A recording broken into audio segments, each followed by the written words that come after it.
Selamat pagi anak-anak sekalian. Terima kasih ya karena pagi hari ini kita akan mendengarkan materi tentang penyakit HIV/AIDS ya. Apa anak-anak sudah pernah dengar ya tentang penyakit HIV/AIDS? Mungkin sudah ya, tapi di sini akan kita ulang ya. Mungkin nanti bisa baca-baca lagi bukunya di rumah ya. Saya memperkenalkan diri, nama saya Evalina Ginting dari Puskesmas Pantikan Raya. Mungkin adik-adik sudah kenal ya, karena kita sering mengadakan penyuluhan, tapi karena situasi pandemi ini jadi kita jarang ketemu. Mungkin ada waktu-waktu yang kita tentukan nanti kalau kita lagi ya kegiatan di sekolah. Nah, kita terus langsung aja pada materi, yaitu tentang HIV/AIDS ya. Apa itu HIV/AIDS ya? Sebelumnya mungkin kita harus tahu dulu jenis-jenis penyakit apa yang menyebabkan HIV ya. Salah satunya adalah penyakit infeksi menular seksual ya. Itulah pintu gerbang, salah satunya pintu gerbang masuknya HIV/AIDS adalah karena penyakit kelamin ya. Apa itu penyakit kelamin?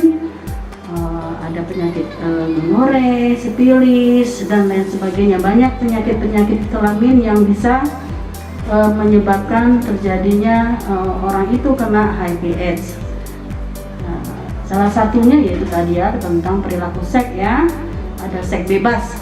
Nah, sekarang kita akan menuju apa itu HIV/AIDS ya. HIV itu adalah kuman imunodeficiency virus ya, merupakan kuman virus penyebabnya dari AIDS ya. Dimana kalau HIV itu masih kita yang diserang itu adalah kekebalan tubuh kita. Jadi HIV ini kalau zaman sekarang dibilang HIV gampang aja, masih ada obatnya. Tapi kalau sudah masuk ke AIDS ya, itu karena tidak diobati akhirnya jadinya kena AIDS ya. AIDS itu adalah kenapa dia kena AIDS? Itu karena dari kumpulan penyakit HIV tadi ya. Kan daya tahan tubuhnya kurang nih, diserang oleh virus HIV. Dimana virus HIV ini adalah menekan sistem kekebalan tubuh kita. Kalau tubuh kita lemah, akibatnya kita bisa sakit ya. Apa itu AIDS? Yaitu Acute Immunodeficiency Syndrome, adalah kumpulan gejala atau penyakit akibat menurunnya kekebalan tubuh yang didapat dari infeksi HIV. Infeksi HIV tadi itu ya, karena kenapa kita kena AIDS, kena HIV itu karena perilaku seks yang berganti-ganti pasangan ya. Makanya kita harus setia pada pasangan. Nah, penularan HIV dan AIDS itu ditularkan melalui cairan tubuh manusia ya. Beberapa cara yang berisiko menularkan HIV diantaranya: 1. Hubungan seks yang tidak aman pada saat berhubungan seks tanpa kondom ya. Apa itu kondom? Nanti di sini saya nggak ada kondom ya. Kondom itu dipakaikan pada para laki-laki ya yang mau berhubungan seks. Ada yang tidak pakai pengaman ya. Nah, itu cairan tubuh itu cairan dari tubuh manusia, itu cairan sperma tadi. Sperma tadi menularkan ya ke pasangan yang tadi, pasangan wanita tadi ya. Karena dia tidak pakai kondom ya. HIV dapat menular dari darah orang yang terinfeksi ya. Nah, air mani atau cairan vagina langsung ke aliran darah pasangannya, atau melalui selaput mukosa yang berada di bagian dalam vagina, penis atau dubur. Jadi kalau ada luka di daerah penis, vagina, itu bisa masuk virus tadi ke dalam tubuh pasangan kita ya.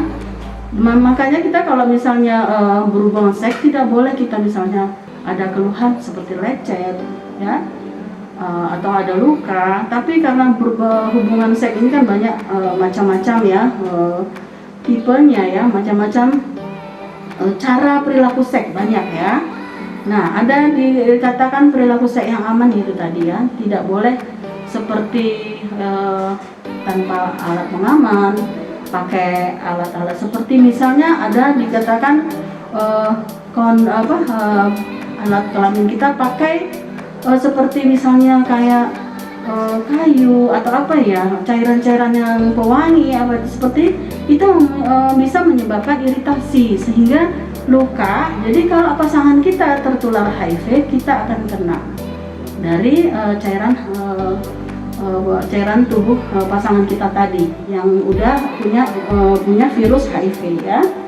Maka dikatakan yang paling aman adalah kita harus memakai kondom. Tapi adik-adik di sini kalau kita tanya tentang kondom mungkin belum tahu ya.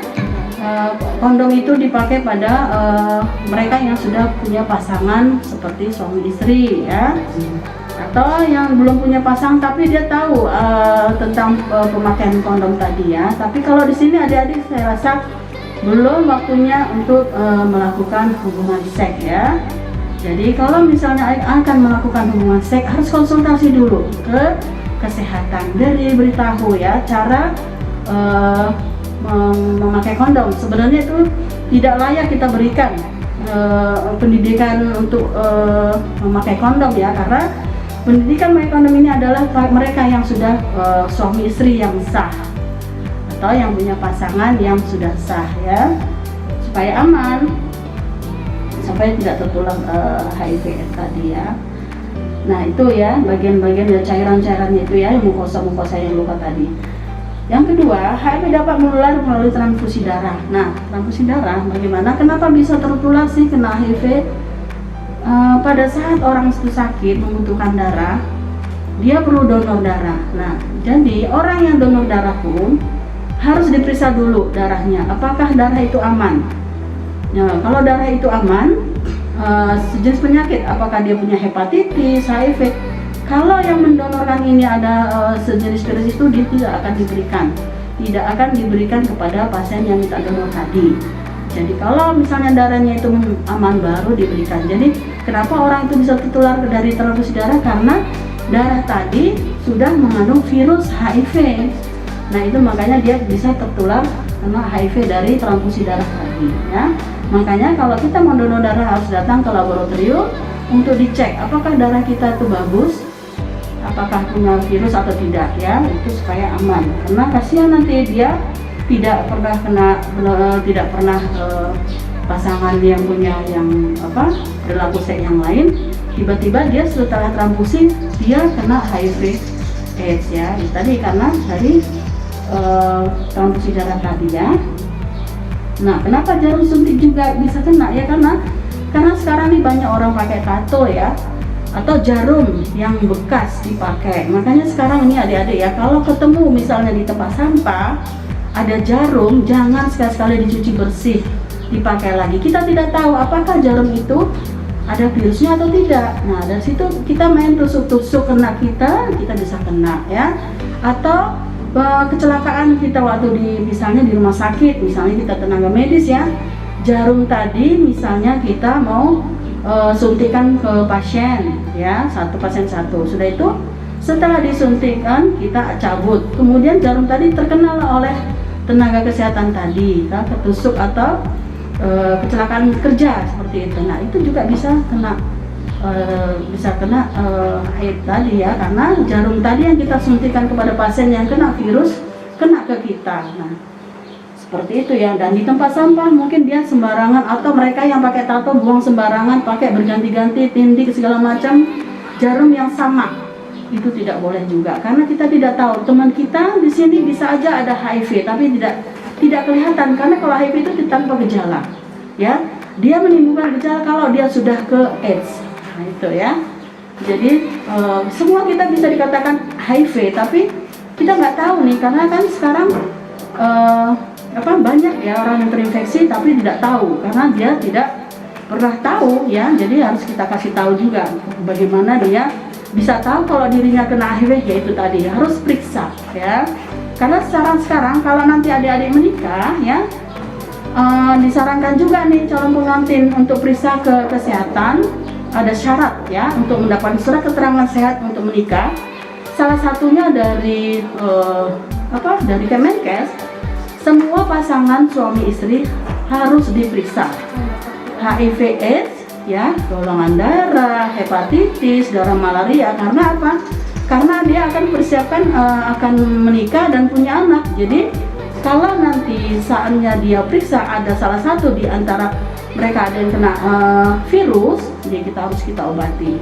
Jangan takut adik-adik ya, obat HIV/AIDS ada di rumah sakit ya, dan itu dapatnya gratis, tidak bayar. Makanya harus meminum obat seumur hidup ya. Karena kalau tidak minum obat seumur hidup, dia akan mengarah ke AIDS ya. Tapi kalau dia minum rutin, maka umurnya akan panjang ya. Tidak akan bisa kena HIV, aduh mati ya, tidak ya. Karena ada obatnya sekarang ya dari pemerintah, yaitu antiretroviral namanya, ARV ya. Kemudian yang keempat yaitu HIV menularkan dari ibu ke bayi pada saat kehamilan, persalinan, atau kita menyusui ya, mother to child transmission. Nah ya, karena apa? Karena ibunya tadi udah punya virus, otomatis anaknya juga bisa kena virusnya dari ibu karena dari aliran darah tadi ya.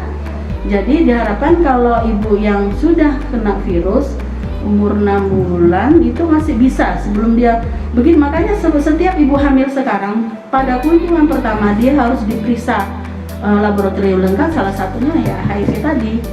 Supaya apa? Supaya ibunya dapat obat ARV. Kemungkinan nanti anaknya juga tidak HIV ya. Jadi jangan salah, kalau misalnya pasangan suami istri bukan berarti tidak boleh punya anak, boleh. Karena anak itu juga belum tentu ke semuanya anak kena HIV, enggak ya, karena dia udah diberi obat.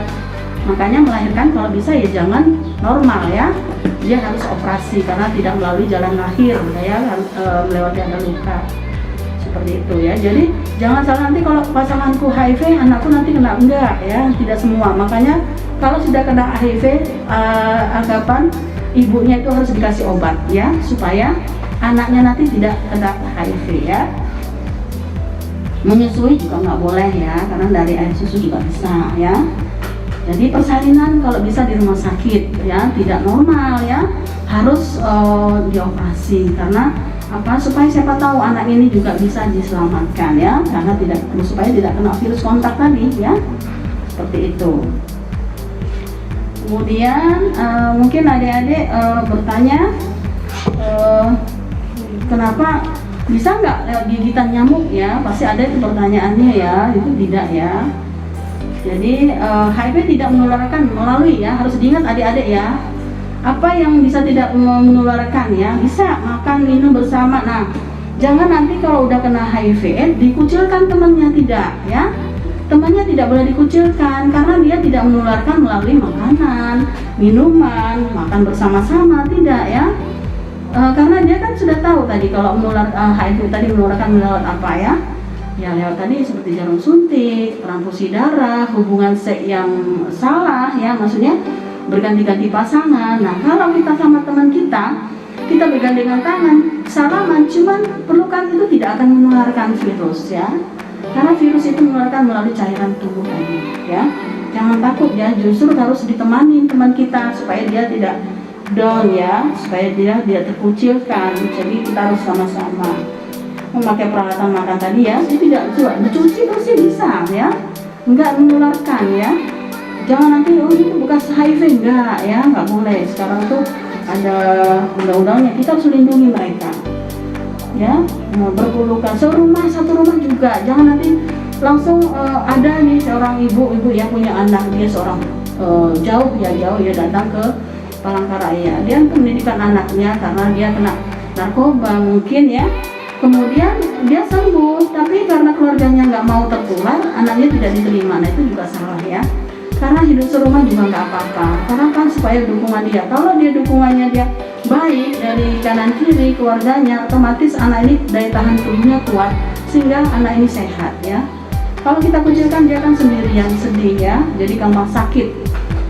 Dimana kalau AIDS itu tidak boleh banyak penyakit penyerta. Karena apa? Kalau kena HIV dia banyak penyakit penyerta, akhirnya larinya ke AIDS ya, dan AIDS itu akhirnya ke kematian ya.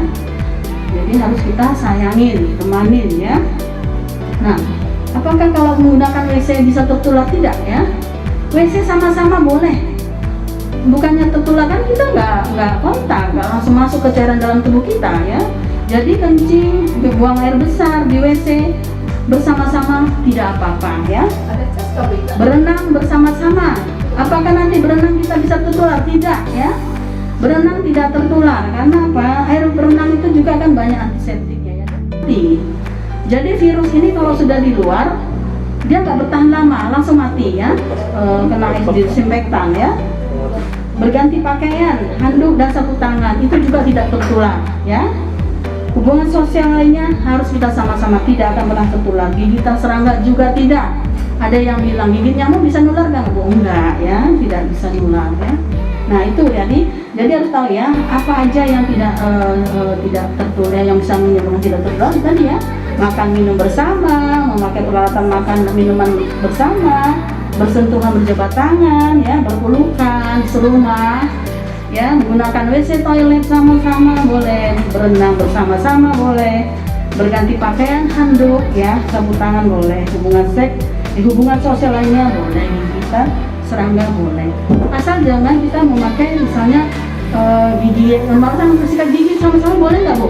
Kalau giginya gisinya berdarah itu berarti kan luka, jadi bisa dia tertular. Tapi kalau dia nggak ada masalah atau sariawan juga nggak masalah ya. Nah itu. Nah ini deh ya apa yang harus kita waspadai ya. Jadi tidak ya HIV tidak menunjukkan gejala. Jadi kita harus tahu nih. Jadi semua ini kita siapa tahu antara kita ada yang kena HIV tidak menimbulkan gejala masih sehat. Karena apa? Dia tadi masih menjaga daya tahan tubuhnya tadi ya. Setelah seorang terinfeksi HIV, dia terlihat biasa saja seperti halnya orang lain karena tidak menunjukkan gejala klinis. Yang gejala klinis sakit, flu, penyakit yang lain, demam, lain-lain ya. Tetapi orang tersebut bisa menularkan virusnya. Jadi dia seperti kita nih, zaman sekarang nih, kena misal zaman COVID nih ya. Zaman COVID ini kan orang yang sekarang ini orang yang kena virus COVID aja udah tanpa gejala loh ya.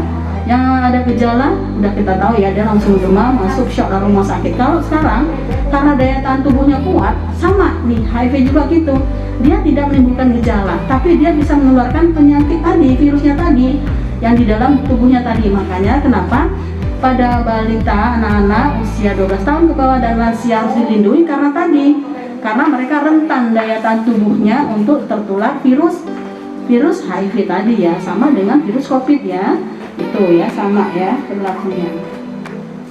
Nah tetapi orang tersebut ya itu tadi ya, jadi tanpa gejala tapi dia bisa menularkan virus ya seperti tadi ya, cairan tubuh, darah, sperma, cairan vagina dan ASI ya. Setelah itu orang tersebut mulai menunjukkan kumpulan gejala penyakit karena kumpulan penyakit tadi. Dia mengarah ke AIDS ya. Jadi karena HIV tadi udah sehat tapi dia tidak diobatin, tampaklah dia masuknya penyakit penyerta tadi ke tubuh manusia itu sehingga banyak kumpulan penyakit di dalam tubuhnya, dia akan tumbang sehingga larinya ke AIDS ya. Kalau ke AIDS sudah gejalanya ya itu tadi ya, udah lebih parah ya. Nah bagaimana kita mencegahnya ya?